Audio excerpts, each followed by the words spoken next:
The most dangerous moment in history is when money still exists, but trust doesn't. Money was never just a tool throughout history.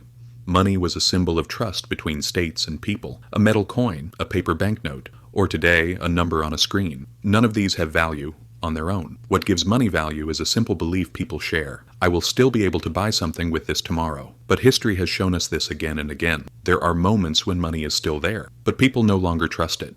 And that's what this video is about. When does money become just a number? And how did these moments unfold throughout history? Shadow, let's begin.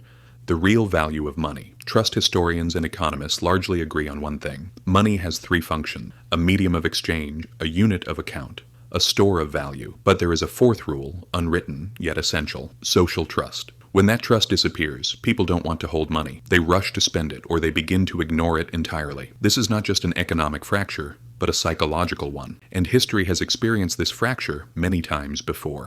Rome, the silent debasement of money. In early ancient Rome, money was simple. The value of a coin was equal to the silver inside it. Sources such as Pliny, Polybius, and Cassius Dio described this clearly. A heavy coin was valuable, a light coin was worthless. But as Rome expanded, costs increased, and Rome made a decision. Instead of changing the currency openly, they reduced the silver inside the coins. The appearance stayed the same. The emperor's face stayed the same, but the silver content was lower. This change didn't happen overnight, was never openly announced. Happened slowly over many years. By the time people realized it, it was already too late. Money still existed, but its meaning was gone. Why money doesn't collapse immediately. Here's the critical point. Money doesn't collapse instantly. Instead, people don't notice at first. Doubt slowly spreads. Panic comes last. This is exactly what happened in Rome, in Weimar, Germany, in Hungary, in Zimbabwe. Historians often describe this process in three stages: gradual loss of value, questioning of trust and loyalty, abandonment of money. The most dangerous stage is the second one, because once trust is broken, it is almost impossible to restore. Weimar Germany, racing against time. In the early 1920s, money in Germany still existed, but it was racing against time. People spent their wages immediately. They bought goods, they traded, because they knew this money will be worth less tomorrow. Sources describe people carrying sacks of money to markets. Yet that money had already lost its meaning. At this stage, money still circulated, but psychologically, it was already dead. The modern world, same cycle, different tools. Today, money is no longer metallic, but the logic hasn't changed. In Zimbabwe, banknotes reached trillions. People turned to foreign currencies.